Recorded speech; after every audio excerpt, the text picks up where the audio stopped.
네, 오늘 이 시간에 예수 그리스도를 깨닫게 하소서, 예수 그리스도를 깨닫게 하소서, 이 제목의 말씀을 가지고 함께 은혜를 나누겠습니다. 저를 따라해 보시겠습니까? 예수 그리스도를 깨닫게 하소서. 한번 하겠습니다. 예수 그리스도를 깨닫게 하소서. 우리 모두가 예수 그리스도를 깨닫는 은혜가 있기를 간절히 축복합니다. 지난 주일에 예수 그리스도 높임을 받으소서, 이 메시지를 가지고 나눴는데, 여러분 지난 한 주 동안에 예수님을 높이시면서 사셨습니까?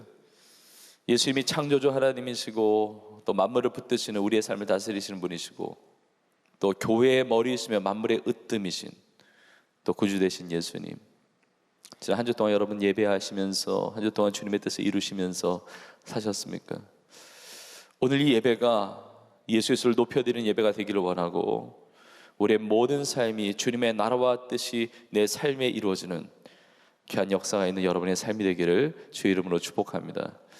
오늘 본문에 보면 2절의 뒷부분에 이런 표현이 있습니다. 하나님의 비밀인 그리스도를 깨닫게 하려 함이니, 그리고 그리스도를 깨닫게 하기 위함이라고 이야기를 합니다. 사도 바울은 이것을 위해서 참 많이도 힘썼다고 이야기를 합니다.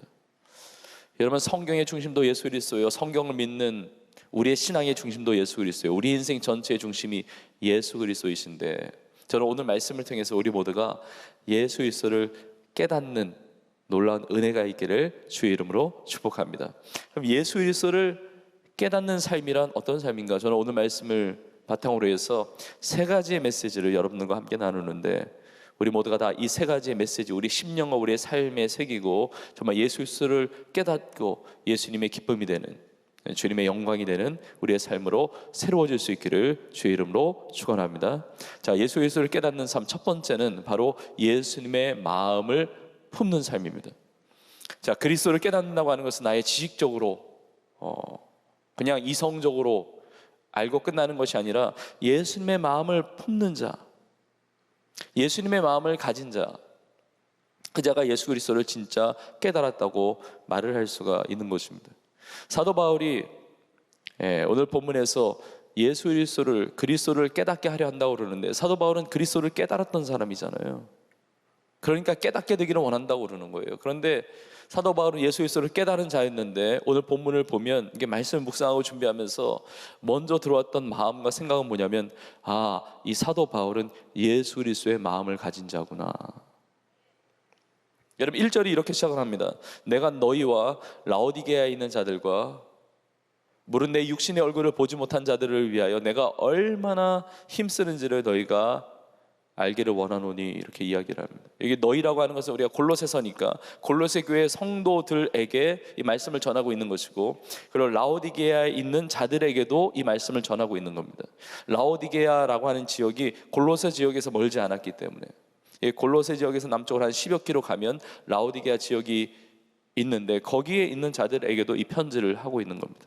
그리고 육신의 얼굴을 보지 못한 그 자들을 위해서 힘쓰고 있다고 이야기를 합니다. 골로새의 말씀을 시작을 하면서 그런 나눔을 가졌는데, 여러분, 사도 바울은 골로새 지역에 가본 적이 없거든요. 골로새 교회를 사도 바울이 개척한 것이 아니었습니다. 물론 주님께서 세우신 교회이지만, 사도 바울은 에베소에서 3차 선교행 때 사도행전에 나오죠. 거기서 복음을 전하고 제자를 양육하고 놀라운 에베소 교회의 부흥이 나타납니다. 근데 에베소 교회만의 부흥이 아니라 소아시아 지역에 있는 모든 사람들이 주의 말씀을 들을 정도의, 그러니까 복음은 능력이니까, 복음은 생명의 역사니까, 살아의 역사니까 전 지역으로 이 복음이 흩어지는데, 이 복음을 들었던 에바브라라고 하는 사람이 자기의 고향인 골로새 지역에 가서 골로새 교회를 시작한 거예요.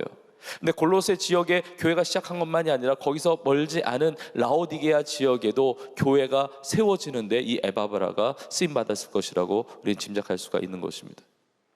자, 중요한 것은 이것입니다. 사도 바울은 골로새 지역에 가본 적도 없고 라오디게아 지역에 가본 적도 없고, 그리고 오늘 본문에 표현하듯이 육신의 얼굴, 자기의 얼굴을 보지 못한 자들임에도 불구하고 그들을 위해서 그리스도를 깨닫게 해달라는 이 간절한 간구를 가지고 힘쓰고 있다는 겁니다. 2절에 여러 가지 내용이 나와요. 마음의 위안을 받고, 또 사랑 안에서 연합하고, 그리고 확실한 이해의 모든 충만함. 근데 이 원래 의미가 뭐냐면, 이 원문을 보면 다 그리스도를 깨닫는 것에 초점이 맞춰져 있거든요. 마음의 위안을 받아서 그리스도를 깨닫고 사랑으로 연합해서 그리스도를 깨닫고 그리고 모든 이 확신한 이해의 모든 풍성함으로 그리스도를 깨닫는 거예요. 사도 바울은 힘쓴단 말이에요. 애쓴단 말이에요. 가보지도 않았던 지역인데, 보지도 못했던 사람들인데 왜 그렇게 힘씁니까? 여러분, 어떻게 힘썼습니까? 우리가 이미 골로새 1장에서 보았지만 그 소식을 들을 때부터 기도하기를 그치지 않았다고 그래요. 만난 적도 없는 사람인데 기도하는 겁니다. 그렇게 힘쓰는 거예요. 또 어떻게 힘쓰죠? 이게 편지 보내고 있잖아요. 사도 바울은 로마 감옥 안에 있는데 만날 수도 없는 사람이에요. 갈 수도 없는 사람이에요. 그런데 마음에 품고 기도하고 편지 쓰면서 이 골로새 지역이나 라오디게아 지역에 워낙 이단들이 많고 복음의 능력을 훼손시키는 그런 공격들이 많았으니까 그들을 믿음을 굳건하게 하기 위해서 이 말씀을 전해 주는 거예요. 여러분, 이것은 예수 그리스도의 마음이 아니면 불가능한 거예요. 우리가 예수님을 깨닫기 전에는 다 나 중심으로 삽니다. 아무리 좋은 일들 많이 한다 할지라도 결국 내가 좋기 위해서, 내가 기분 좋기 위해서, 나를 위해서 내 가족, 내 공부, 내 비즈니스, 내 자녀, 내 꿈, 내 목표, 내 성공 다 나로 가득 차 있는 인생인데 예수 그리스도를 깨닫는 순간부터 주님의 마음이 내 삶에 부어지는 거예요. 주님의 마음이 나의 마음이 되고 주님의 꿈이 나의 꿈이 되고 주님의 계획이 나의 계획이 되고 여러분에게 그런 역사가 있기를 간절히 축복합니다. 이게 5절에도 보면 마지막 절 5절에도 이렇게 나와 있는 것입니다. 내가 육신으로는 떠나 있으나 심령으로는 너희와 함께 있다. 심령으로는 너희 마음으로는 함께 있다는 거예요. 보지 못한 자들인데. 근데 이 심령이라고 하는 단어가 푸뉴마라고 하는 단어입니다. 이 푸뉴마라는 단어가 성경에 영으로 번역이 많이 되어 있어요. 그러니까 마음과 생각만이 아니라 더 깊은 이 영적인 교통함. 우리가 사도신경에 고백합니다. 성도가 서로 교통하는 것과. 예수 그리스도의 마음을 가지니까 기도로 다 연결이 되는 겁니다.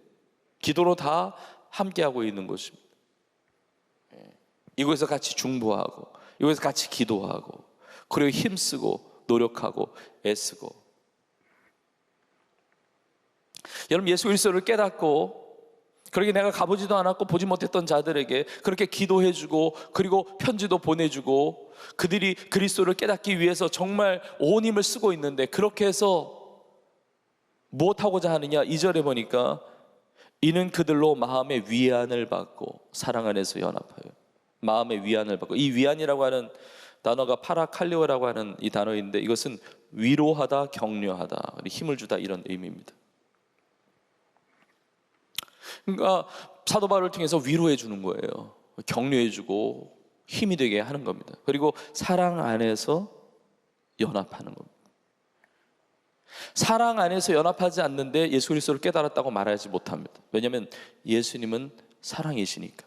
예수님의 마음이 사랑이니까 그리스도를 깨달은 자는 다 사랑으로 연합해요. 사단마귀는 완전히 반대죠. 사단마귀는 전공 분야가 분열시키고 갈라지게 만드는 거거든요.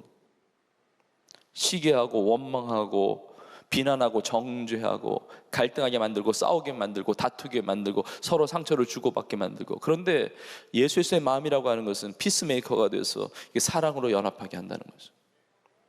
우리 비전공동체 또 우리 온 교회가 사랑으로 하나 되기를 주의 이름으로 축복합니다. 우리가 품어야 될 마음이 있다고 한다면 예수 그리스도의 마음인 줄로 믿습니다. 빌립보서 2장 5절에 말씀하고 있죠. 너희 안에 이 마음을 품으라 곧 그리스도 예수의 마음이니. 다른 마음이 아니라 예수 그리스도의 마음을 품을 수 있기를 축복합니다.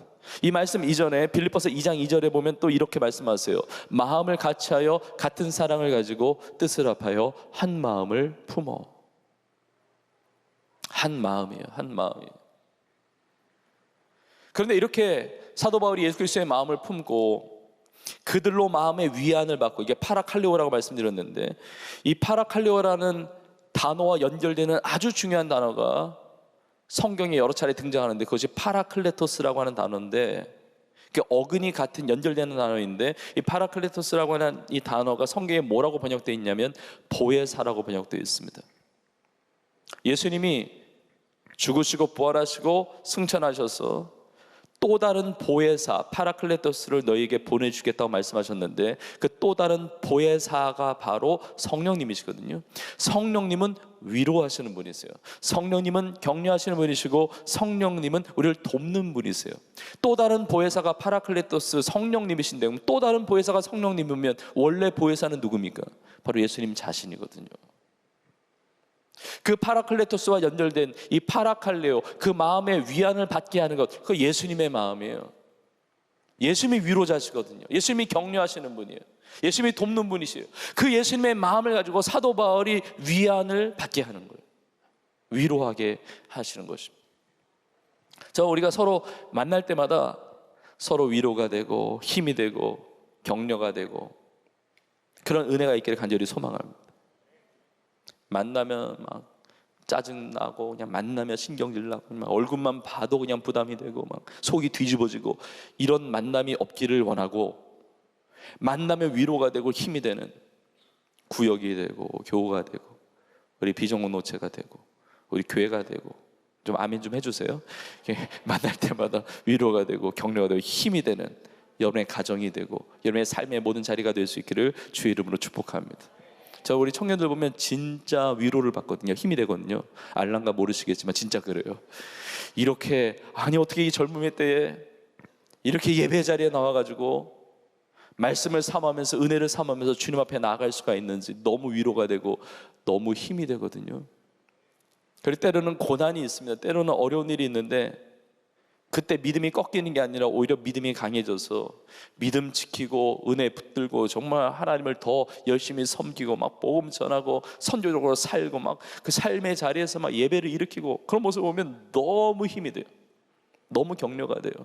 너무 위로가 돼요. 여러분, 이게 주님의 마음이에요. 주님의 마음이에요.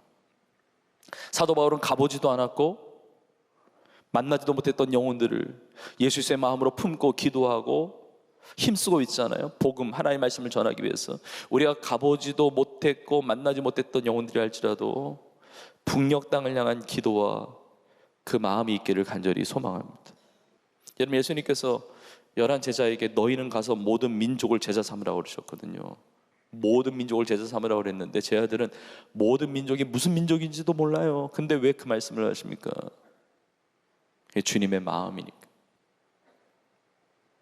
지금 다니엘서의 말씀을 가지고 이제 구역 모임, 구역 예배를 드리고 있는데, 여러분, 다니엘에게 하나님께서 많은 환상과 비전을 주시는데 뭐 큰 신상의 환상도 꿈도 주시고, 그리고 내 짐승에 대한 것, 그것도 이제 이번 주에 나누고 있는데, 근데 이게 앞으로 일어날 나라들, 제국들, 하나님께 이루시는 그 역사의 그 청사진들을 다니엘에게 보여주시는 거예요. 근데 다니엘이 바벨론 시대를 살고 있는데, 그 바벨론 시대를 지나서 메데, 바사, 페르시아 시대를 살고 있는데 그 뒤에 있을 뭐 헬라 제국이나 로마 제국이나 이 땅의 마지막 시대에 있을 일이 다니엘과 무슨 상관이 있습니까?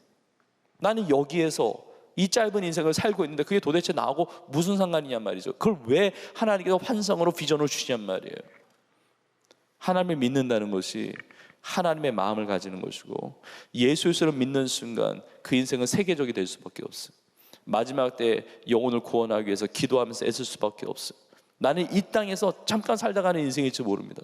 나는 여기서 살아요. 나의 삶의 바운더리가 정해져 있어요. 그런데 우리 영혼은 하나님의 나라의 백성으로 살기 때문에 그 하나님의 마음이 부어지는 거예요. 그리고 하나님의 비전이 나의 비전이 되는 거예요. 그리고 주님의 눈물이 나의 눈물이 되는 것입니다. 우리 교회와 우리 공동체에 놀라운 하나님의 은혜를 주시고 부흥의 축복을 주시지만 이것만이 아니라 우리 나라를 향한 이 청년의 세대, 그리고 다음 세대를 향한, 그리고 우리나라의 많은 교회들을 향한, 그리고 디아스포라로 흩어져 있는 수많은 성도들과 그리고 전 세계의 수많은 믿지 않는 영혼들, 세계 곳곳에 일어나고 있는 그 전쟁과 분쟁과 그 아픔과 그 신음하는 고통, 저 복음이 한 번도 들려오지 않았던 저 미전도 종족을 향한 그 주님의 마음. 나는 여기 있고 나는 나의 삶이 정말 미약해 보이는데 예수 그리스도를 깨달아 아니까 주님의 마음이 부어지니까 함께 중보하면서 내가 할 수 있는 최고의 아름다운 헌신들을 주님 앞에 드리면서 애쓰게 된다는 것입니다. 저는 하나님께서 우리 청년들을 놀랍고 아름답게 주의 마음을 품고 사용하여 주시는 줄로 믿습니다. 우리 많은 태신자를 품고 기도하는데 내가 품은 태신자는 내가 잘 알죠. 내가 품은 태신자 굉장히 중요하죠. 그런데 내가 품은 태신자들만이 아니라 우리 온 교회가 품고 있는 지금 12,533명의 그 영혼들 다 주님의 마음 안에 있으니까 다 품고 기도하게 되는 거예요. 저 우리에게 마주하신 어떤 일이든지 간에 주님의 마음으로 할 수 있는 은혜가 있기를 원합니다. 주님의 마음이 빠져버리면 그냥 일일 뿐이에요.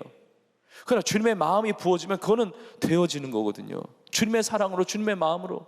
사도 바울이 애썼듯이 사랑 나누는 세불 운동도 마찬가지고 우리가 전도 물품을 만들고 기도하고 전도하고 사랑을 실천하고 예수 그리스도의 향기를 바라는 그 모든 것들, 예수 그리스도를 깨닫는 은혜 속에 예수의 마음을 품고 그렇게 쓰임받는 우리 모두가 되기를 주님의 이름으로 축복합니다.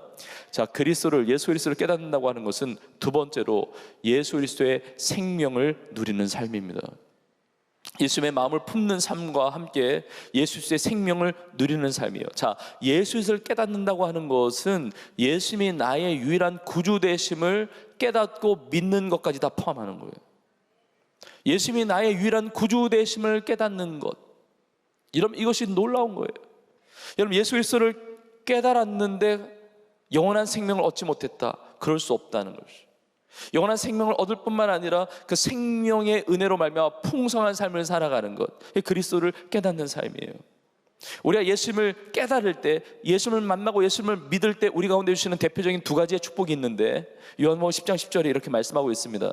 도둑이 오는 것은 도둑질하고 죽이고 멸망시키려는 것뿐이요 내가 온 것은 생명을 얻게 하고 더 풍성히 얻게 하려는 것이라. 생명을 주시고 그 생명의 은혜 가운데 더 풍성한 삶을 살게 하신다는 것이죠.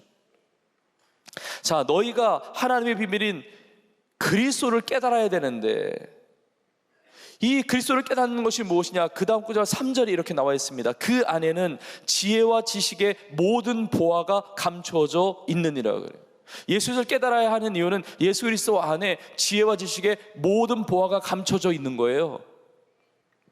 여러분, 그 지혜와 지식 중에 가장 중요한 것이 뭔지 아세요? 어떤 지혜를 가져야 됩니까? 예수를 깨닫는다는 것은 어떤 지혜를 얻는 것입니까? 어떤 보화를 얻는 것입니까?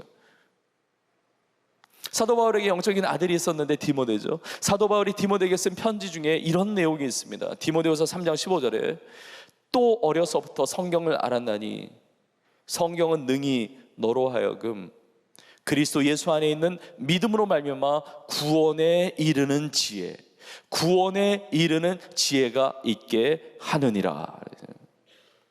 우리 청년들, 우리 성도님들에게 다 구원에 이르는 지혜가 있기를 주의 이름으로 축복합니다.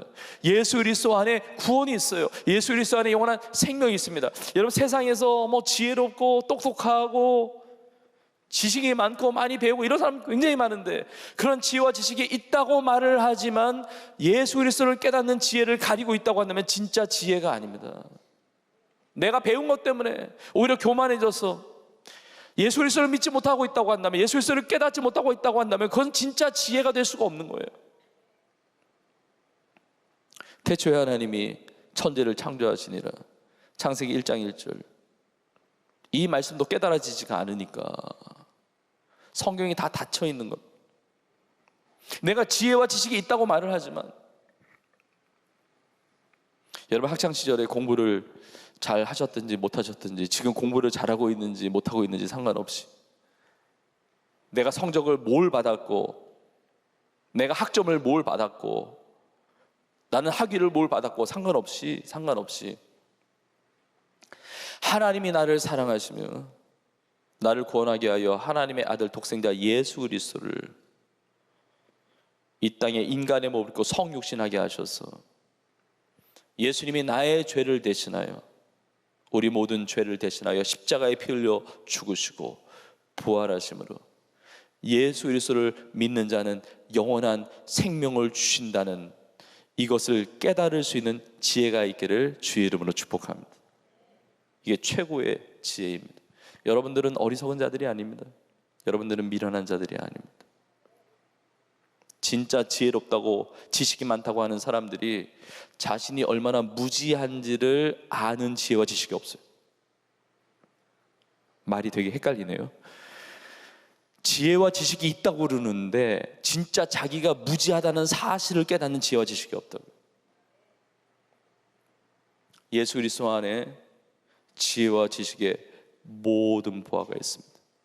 예수 그리스도 안에 생명이 있습니다. 여러분, 예수 그리스도는 우리의 유일한 길이요 진리요 생명이시고, 예수 그리스도 아니면 하나님께 나아갈 자가 없고, 예수 그리스도 아니면 죄사함 받을 길이 없고, 예수 그리스도 아니면 구원받을 영원한 생명을 얻을 길이 없는 줄로 믿습니다. 예수 그리스도를 깨닫는다는 것은 이것을 깨닫는 것입니다. 예전에 정치를 하시다가 이제 정치를 내려놓고 이제 신앙생활을 잘하는 어느 성도님의 간증을 제가 예전에 들었었는데, 그 성도님이 그러세요. 예전에 정치할 때 본인의 종교가 뭐였냐면, 본인의 종교가 기블리교였대요. 기블리교 들어보셨어요? 예전에 정치하면서 내가 교회 다닌다는 얘기를 못하고, 왜냐면 내가 교회 다닌다고 그러면 다른 종교 표를 못 받으니까 기독교, 불교, 카톨릭 더해서 기블리교라고 하면서 했다는 거예요. 그래서 쉬는 날 이렇게 휴일 되면은 교회도 가고 절에도 가고 성당에도 가고 막 그랬다는 거죠. 여러분, 물론 그런 일들 다 관계를 맺으면서 다 그렇게 일들을 할 수 있지만, 그러나 신앙은 타협할 수 있는 것이 아닙니다. 우리 신앙의 중심을 가지고 그 바른 신앙을 가지고 그 모든 하나님의 사명을 감당하는 거예요. 왜냐하면 우리의 신앙은 종교 활동이 아닙니다. 우리의 신앙생활이라는 건, 예수를 깨닫는다고 한다면 우리의 신앙이라고 하는 것이 취미가 아니란 말이에요. 어떤 분은 취미가 아니라 특기라고 생각하는 사람도 있어요. 어릴 때부터 교회 다녔고 뭐 주일 되면 전자동으로 그냥 교회 나오고. 여러분, 특기나 취미나 이런 게 아니에요. 내 삶의 어떤 부분 한 조각이 아니라 예수는 나의 생명의 주이시며 예수님이 나의 모든 것이 되시는 겁니다. 그게 그리스도를 깨달은 자예요. 근데 깨닫는다고 할 때 내가 예수님을 믿음으로 구원받았다, 영원한 생명 얻었다 이런 것으로 끝나는 게 아니라 끊임없이 주님과 교제하면서 깨달아가는 거예요. 에베소식으로 말한다면 하나님의 아들을 믿는 것과 아는 일에 하나가 되어 온전한 사람을 이루어 그리스도의 장성한 분량이 충만한 데까지 계속 자라가야 되는 거거든요.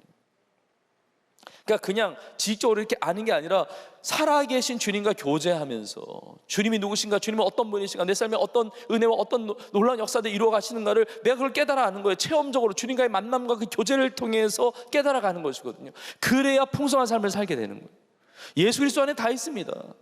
예수 그리스도 안에 치유와 회복과 뭐 부흥과 기도 응답과 모든 축복이 다 담겨 있는데, 예수님과 교제하지 않고 그 풍성한 삶을 불가능하고 그 풍성한 생명을 누리는 삶이 아닌 한은 그리스도를 깨달았다고 말할 수가 없는 겁니다. 그러니까 1절에 보면 라오디게아에 있는 자라는 표현이 나오는데, 라오디게아 교회가 요한계시록에 등장을 하는데 참 안타까운 모습으로 등장을 합니다. 예전에 에베소 교회도 잠깐 나눴었는데, 에베소 교회는 사도 바울이 목양했고 제자 삼았고 그리고 엄청난 부흥을 이뤘던 교회이지만, 세월이 오랜 지난 다음에 주님의 책망을 듣잖아요. 너의 처음 사랑을 버렸느니라 책망을 듣잖아요. 그러니까 우리 자신이, 우리 교회가 절대로 이런 책망을 듣지 않고 여러분 끝까지 주님 사랑하고 끝까지 믿음으로 살아가는 우리 모두가 되기를 간절히 축복합니다. 근데 라오디게아 교회가 이렇게 사도 바울이 편지도 쓰고 이렇게 기도하는데 세월이 지난 다음에 주님의 책망을 들어요. 여러분, 라오디게아 교회에 쓴 편지의 내용 중에 우리가 너무 잘 아는 구절이 있습니다. 그 구절이 바로 요한계시록 3장 20절의 말씀입니다. 볼지어다 내가 문 밖에 서서 두드리노니 누구든지 내 음성을 듣고 문을 열면, 자막 띄워주세요. 요한계시록 3장 20절. 내 음성을 듣고 문을 열면 내가 그에게로 들어가 그와 더불어 먹고 그는 나와 더불어 먹으리라.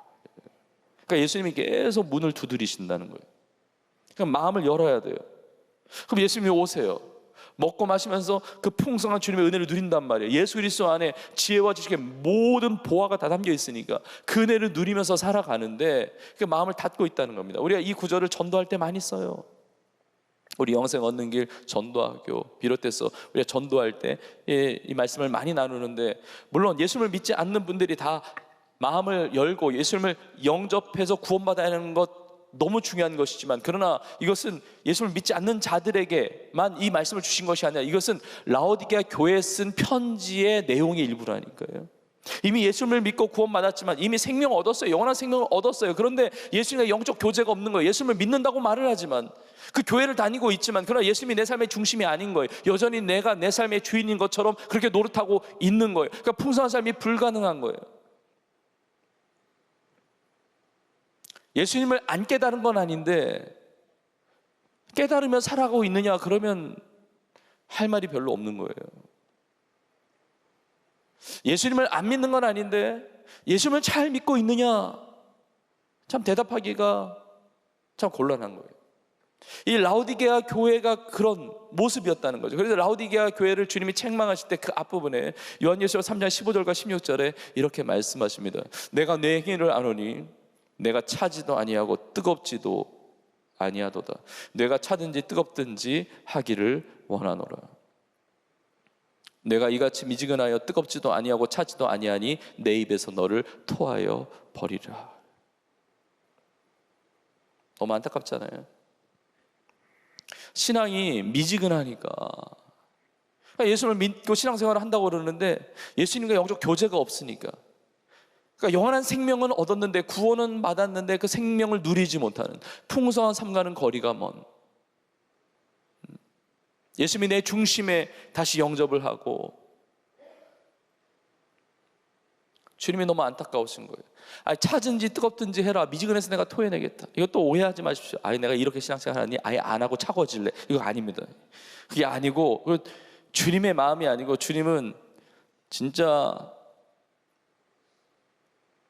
애절하게 우리 가운데 부르짖고 계시는 거예요. 영적 교제를 같이 나누자. 살아있는 주님이신데.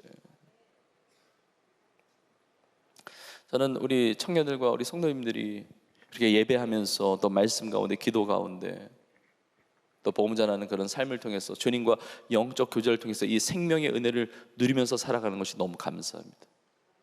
지난 한 주 동안에도 지금 계속해서 성경 필사 완성 하신 성도님들이 너무 많아서 이 성경 제본을 하고 제가 이제 기도하면서 이제 많은 이야기들, 간증을 듣게 되는데 너무 감동이 되고, 너무 도전이 되고, 너무 은혜가 돼요. 물론 성경을 필사하는 것만이 그리스도를 깨닫는 유일한 방법은 아닐 겁니다. 너무 감사한 것은 이번 달에 우리 미션 큐티, 우리 청년들도 같이 하죠. 미션 큐티 이렇게 매달마다 발행하는데 이번 달에 다 완판이 돼가지고 지금 추가로도 찍었거든요. 놀랍습니다. 목사님, 저는 큐티를 안 하는데 그게 더 잘 팔리네요. 회개하고 돌아오시고, 제가 다음 달인 5월 달에 기대하겠습니다. 정말 말씀으로 사는 거예요. 또 많은 우리 청년들과 성도님들도 제자훈련 받고 있고 너무 귀하죠. 근데 간절히 이루다 이 시간에 다 말을 할 수가 없습니다. 우리 사랑부 선생님으로 섬기는 성도님도 필사 다 완성하고, 사랑부 지체도 수년에 걸쳐서 성경 필사 다 완성했고요.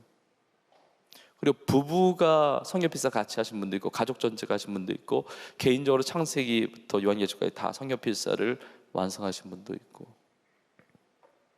주님과 영적인 그 교제. 근데 우리 비정노체 우리 한 청년이 또 성경 필사 다 완성해서 지난 주간에 기도를 했는데, 직장을 다니면서, 여러분 청년의 시기가 얼마나 바쁘고 하고 싶은 것도 많고 관심도 많고 그럽니까? 근데 이 청년이 2년 동안에 다 완성을 했는데 말씀에 도전을 받고 은혜를 받고 결단한 거예요. 예수님 더 알고 싶고 예수님의 은혜를 받고 싶은데, 자기의 하루의 생활을 볼 때 나는 맥시멈으로 어느 정도를 주님 앞에 드릴 수가 있을까? 물론 내 모든 삶의 시간들이 주님의 시간이지만 직장도 다니고 이것도 할 것들이 너무 많으니까 내가 진짜 온전하게 주님의 말씀에 집중을 해서 그 마음에 도전을 받고 집중해서 말씀을 쓸 수 있는 시간이 맥심으로 시간을 쪼개면 어느 정도 낼 수가 있을까? 한 3시간 정도 낼 수 있다고 본인이 생각을 했대요. 그래서 2년 동안 밤 9시부터 밤 12시까지 성경 필사를 했는데 다 마치고 왔어요. 여러분, 누가 숙제 내준 것도 아니고 누가 강요한 것도 아닌데 예수님 알고 싶어서 그 은혜를 받고 싶었어. 너무 귀해요. 또 어느 성도님은 이번에 두 번째 필사를 했는데 성경 보통 뭐 외국어로 하시는 분도 있지만 보통 이제 한글로 하시는데 그럼 필사한 걸 보니까 이게 한글로 다 되어 있어야 되는데 중간중간에 한자로 다 쓰여 있는 거예요. 중간에 한글과 한자가 섞여 있는 거예요. 그래서 제가 궁금해서 아니 성경 중에 한글과 그 한자가 같이 섞여 있는 성경이 있냐고 그걸 보고 이제 필사하신 거냐고 그랬더니 그게 아니고 말씀하신 게 뭐냐면 한글 성경인데 한글로 써가다가 한자라고 생각되는 건 다 찾아봐서 한자로 바꿔서 썼다는 거예요.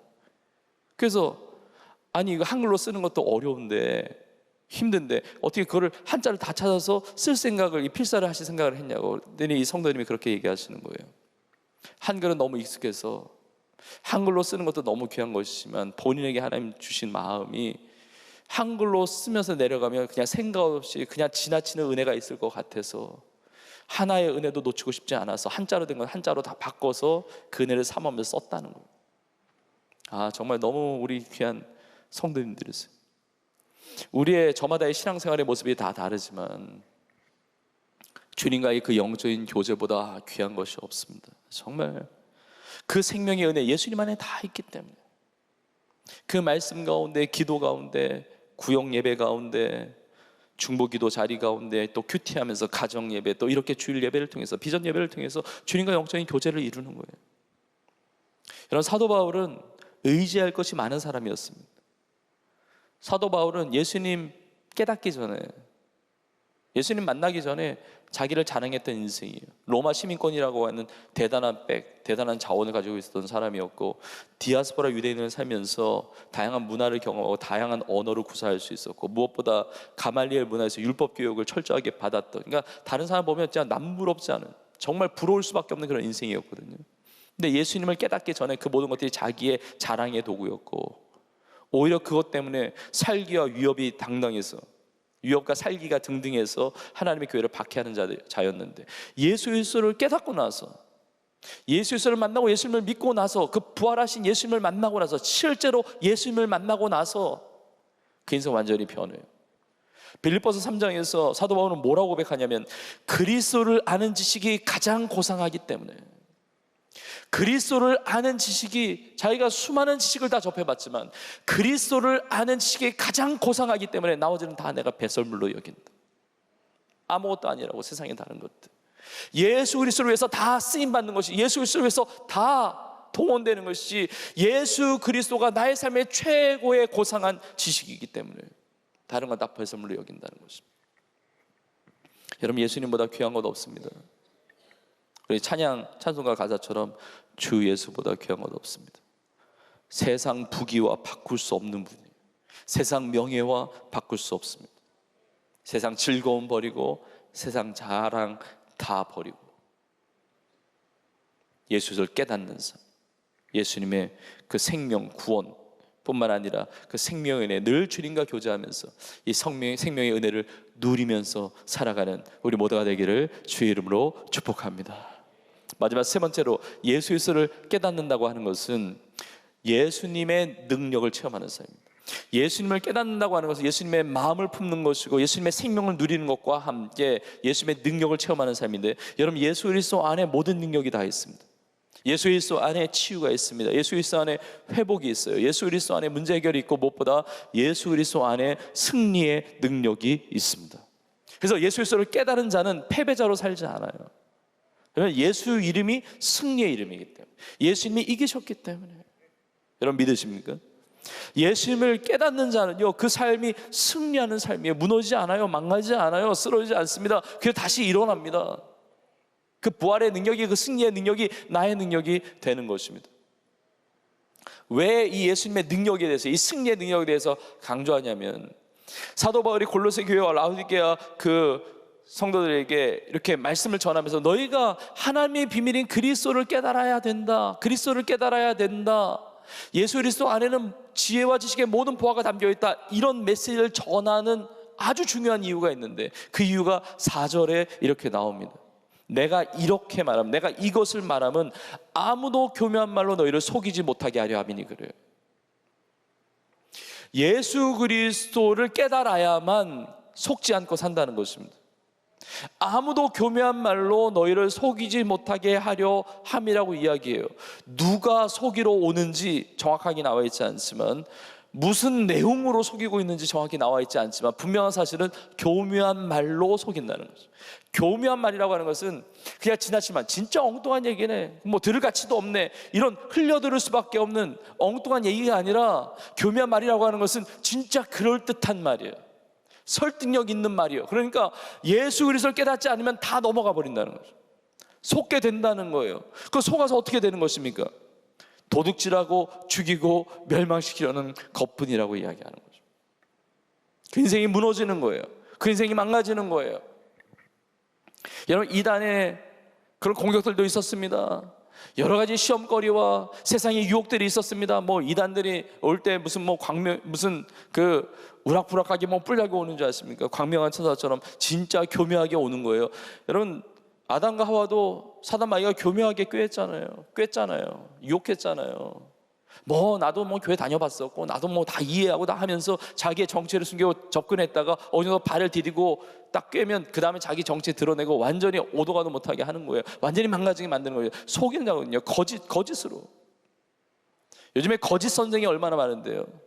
여기 거짓의 메시지가 얼마나 많아요. 여기 따당한다는 거예요. 예수 그리스도 안에 있는 지혜와 지식, 그 모든 보화를 얻지 못하면, 예수 그리스도를 깨닫지 못하면 다 당한다는 거예요. 세상이 뭐 그런 것이 뭐 그렇게 사는 거야. 그게 인간인 거야. 문화는 그런 거야. 즐기는 거야. 그게 멋있는 거야. 엄청난 거짓 메시지를 들려올 때 그게 홀라당 넘어가 버리면 그 인생이 완전히 무너지게 되어 있다는 거예요. 여러분, 어떻게 승리할 수가 있습니까? 어떻게 유혹을 이길 수가 있습니까? 어떻게 시험을 이기고 승리할 수가 있습니까? 예수 그리스도를 깨달아야 될 줄로 믿습니다. 제가 특별히 승리의 능력이라고 말하는 이유는, 오늘 말씀을 보면 너무나 감사하게 골로새 교회 성도들이 이 많은 공격들, 교묘한 자의 그 속이는 그 말들과 그 모든 공격들이 많이 있었는데, 너무 감사한 것은 오늘 본문의 마지막 5절 뒷부분에 보면 사도 바울이 골로새 교회를 생각할 때 기쁘게 생각하는 것 두 가지가 나옵니다. 뭐냐면, 너희가 질서 있게 행함과 그리스도를 믿는 너희의 믿음이 굳건한 것을 기쁘게 봄이라. 질서 있게 행하는 것, 그리고 믿음에 굳게 서 있는 것. 질서 있는 것과 믿음에 굳게 서 있는 것, 이 둘 다 군사적인 용어로 쓰여지고 있어요. 질서 있다고 하는 것은 군사들이 군대가 행진을 할 때 군기가 있어서 오합지졸이 아니에요. 이탈한 것이 아니에요. 어제 명령을 따라서 그대로 나가는 거거든요. 군대. 믿음에 굳게 선다는 것은 마치 요새가 견고하듯이 어떤 공격이 오더라도 무너지지 않고 쓰러지지 않고 타격을 받지 않고 견고하게 흔들리지 않고 서 있는 것을 말하는 것입니다. 여러분, 어떻게 영적인 싸움과 씨름과 전쟁 가운데 어떻게 승리하며 살 수가 있습니까? 예수 그리스도를 깨달아야 되는 줄로 믿습니다. 우리 인생을 무너뜨리고자 오는 그 수많은 유혹과 시험과 아픔과 어떤 고난의 상황이라 할지라도, 거짓 메시지라 할지라도, 예수 그리스도를 깨달을 때 우리의 삶은 넉넉하게 승리할 수가 있는 것입니다. 많은 고민들, 또 세상을 살아가면서, 또 청년의 때를 살아가면서, 뭐 어느 시기든지 우리의 삶을 살아갈 때 때로는 이해할 수 없는 어려움을 당하기도 합니다. 내 힘으로 도저히 어떻게 할 수가 없는, 내 인생이 무너질 수밖에 없고, 내 인생이 포기할 수밖에 없고, 때로는 이 만성질환과 같이 진짜 끝날 것 같은데도 끝나지 않는, 도저히 풀 수가 없는, 당했는데 또 당하고 또 당하고, 사람이 완전히 무너지잖아요. 망가졌는데 또 망가지고, 짓밟혔는데 또 짓밟히고, 깨졌는데 또 깨지고 또 깨지고, 진짜 도저히 빛이 보이지 않고 도저히 소망이 없을 때, 사람들은 뭐 이렇게 되어보고 저렇게 되어보면 좀 나아진다고 말을 하는데, 사람을 만나보기도 하고, 뭐 좋은 음식 먹고 좋은 데 놀러 다니고, 그리고 즐거운 거 한번 해보고, 뭐 이런 것들 얘기하면 좀 나아진다고 그러는데, 그런 것들도 아무 소용이 없을 때, 정말 내 인생에 완전히 끝까지 갔을 때, 여러분 기억하십시오. 그때에도 예수 그리스도는 나의 소망이 되십니다. 그때에도 예수님은 나의 소망이 됐어요. 그 어둠을 뚫고 한 줄기 빛으로 주님 오셔서 사망 권세를 깨뜨리시고 부활하신 능력으로 말미암아 다시 일어나게 하십니다. 우리 성도님들의 간증 제가 많이 듣는데 다 승리한 간증이에요. 다 어려움이 있었지만, 아픔이 있었지만, 고난이 있었지만 다 전화위복시키신 이 간증이었단 말이에요. 어떤 분은 수개월 동안 방에서 나오지 못한 분도 있어요. 어떤 분은 수년 동안 집에서 나오지 못하는 그 극심한 비참함과 절망과 그 어두움과 우울함 가운데 완전히 짓눌려졌던 인생도 있단 말이에요. 근데 그 가운데서도 예수님은 능력이 되셔서 일어날 수 있는 힘을 주시고 소망을 주시고 그 어둠 가운데 나오게 하시는 줄을 믿습니다. 제가 이걸 오늘 1부부터 지금 4부까지 계속 나누고 있는데 1부 때도 이 말씀 나눴는데 1부 예배 끝나고 그 로비에서 우리 성도님들이 이렇게 인사를 하는데 한 성도님 부부와 자녀가 청년 자녀였던 것 같은데 그 오셔서 이제 인사하고선 제가 기도해 드렸는데 그 성도님 부부와 그 자녀가 그런 고백을 하는 겁니다. 오늘 그 주신 말씀이 본인 가정에 주신 말씀이라고. 무슨 얘기냐면 그 자녀, 부모님과 자녀가 같이 왔는데 그 자녀가 우울증에 심하게 앓아서 6개월 동안 집 밖을 나가지 않았는데 오늘 처음 집 밖에 나와서 6년 만에 교회를 왔다는 거예요. 그러면 예수님은 능력이에요. 제가 일부 예배 끝나고 제가 성경 필사하신 분 중에 제가 잠깐 또 기도해 드리는 우리 성도님이 계시는데 그 성도님은 한 1년 반, 한 2년까지는 안 되고 1년 반 전에 어린 자녀를 먼저 떠나보냈어요. 얼마나 큰 아픔입니까? 근데 성경 필사하면서 주님의 그 교제, 그 은혜를 누리면서 치유되고 회복되고 새로워지고 그 부부와 남은 자녀들이 얼마나 신실하게 신앙생활하며 봉사하며 헌신하고 있는지. 그럼 예수 그리스도는 살아 역사하시는 나의 능력이시며 나의 소망이시며 나의 승리가 되시는 줄로 믿습니다.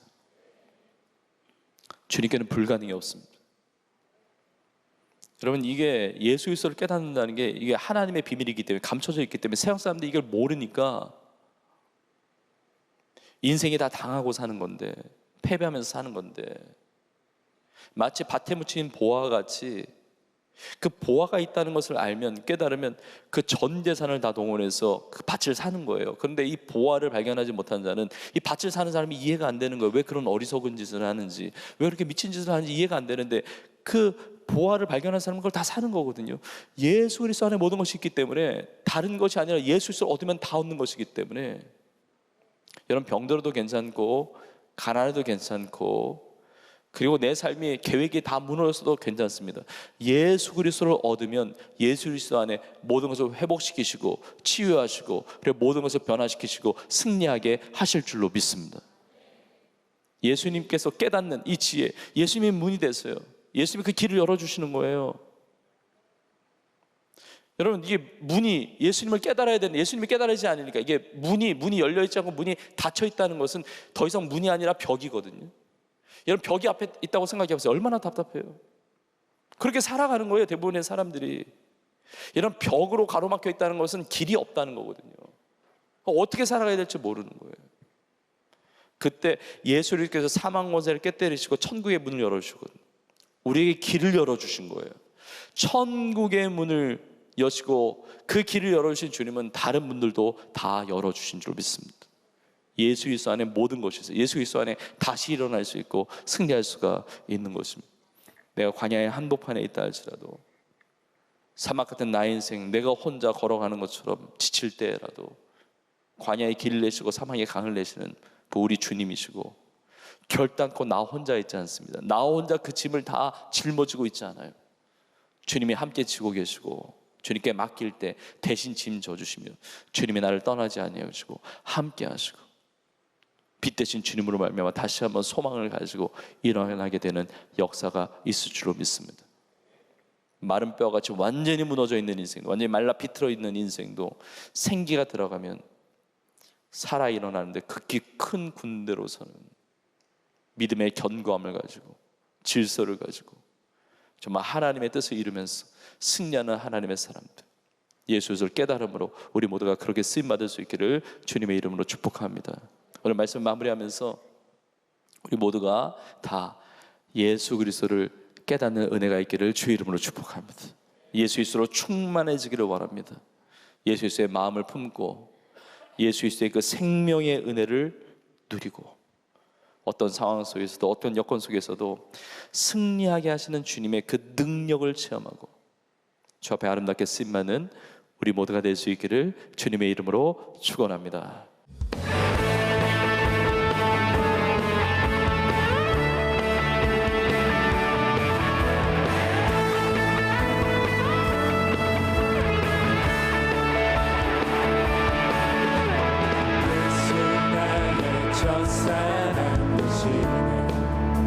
내 첫사랑 지존자 되신 그리스도 예수 찬양하리. 보좌 앞에 나의 삶이 감미로운 제사로 주께 드려지기 원하네. 오직 주만 바라보며 나의 삶을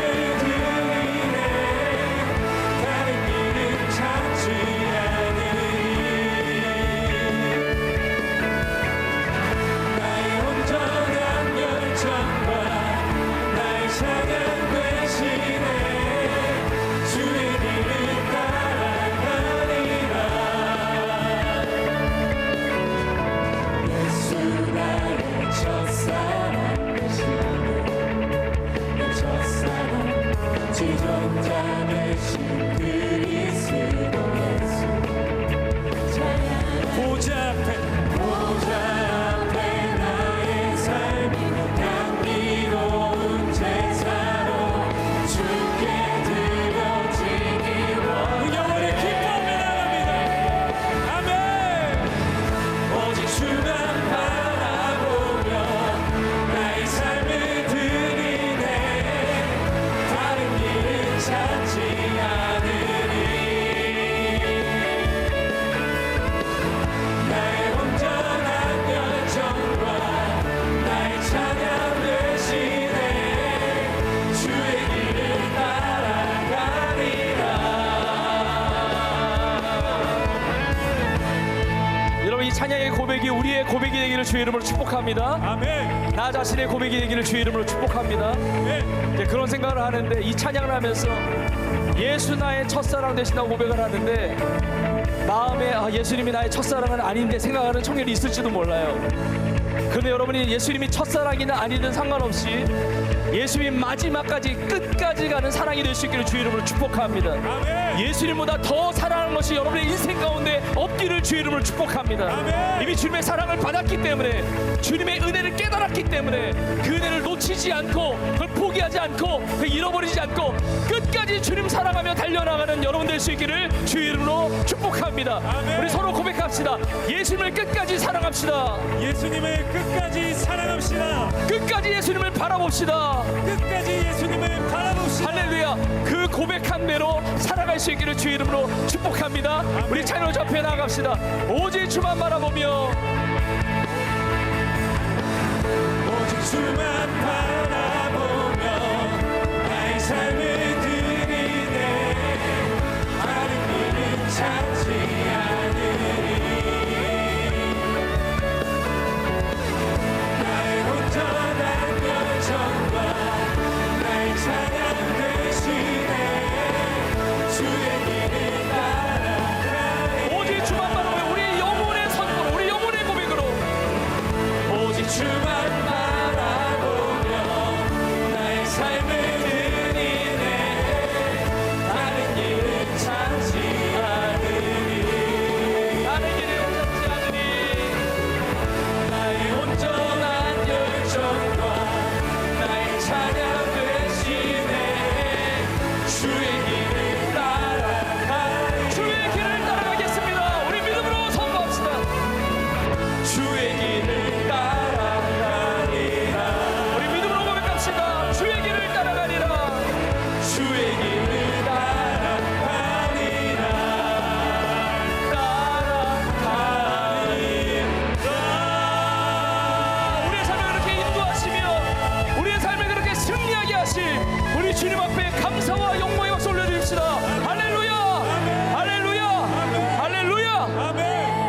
살아계신 우리 예수님의 은혜와 하나님 아버지의 크신 사랑과 성령님의 위로교통 인도 역사하심이 예수 그리스도를 깨닫고 예수님으로 충만하여 예수님의 그 풍성한 은혜를 마음껏 누리며 주의 나라와 영광을 위하여 날마다 믿음으로 승리하며 살아가기를 소원하는 사랑하는 주의 성도들 머리머리 위에 이제부터 영원토록 함께 있을지어다. 아멘.